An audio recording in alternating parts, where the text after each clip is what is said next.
Les propos de Christine Angot contre Sandrine Rousseau dans On n'est pas couché ont fait le tour de la toile en quelques heures. L'ancienne membre du parti Europe Écologie Les Verts était venue présenter son livre Parler, dans lequel elle accuse Denis Baupin de l'avoir agressée sexuellement.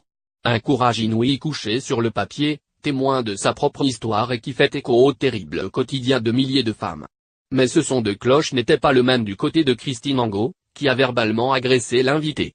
Alors que Sandrine Rousseau déplorait que personne ne l'a écoutée, Christine Angot est sortie de ses gonds et s'est comportée, évidemment qu'il n'y a personne.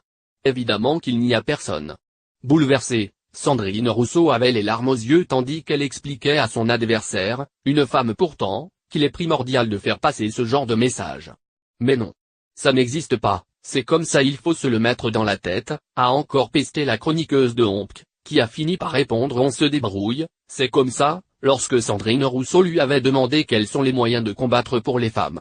Évidemment, cet élan de haine avait été soldé par la sortie non moins théâtrale de Christine Angot du plateau, renversant à tout va ses fiches et son eau.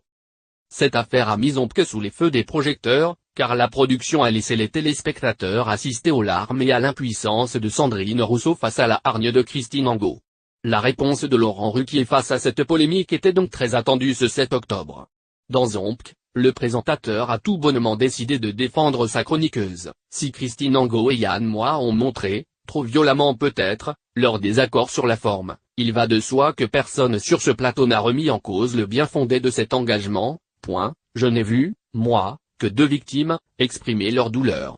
Dans les larmes de Sandrine Rousseau, comme dans la colère de Christine Angot, il y a sûrement des téléspectateurs que la séquence a sincèrement mis mal à l'aise, mais j'y vois aussi des raisons bien éloignées de la cause féminine, de l'ignorance, Comment peut-on reprocher à Christine Angot son extrême sensibilité sur le sujet qu'on sait ce qu'elle a subi elle-même?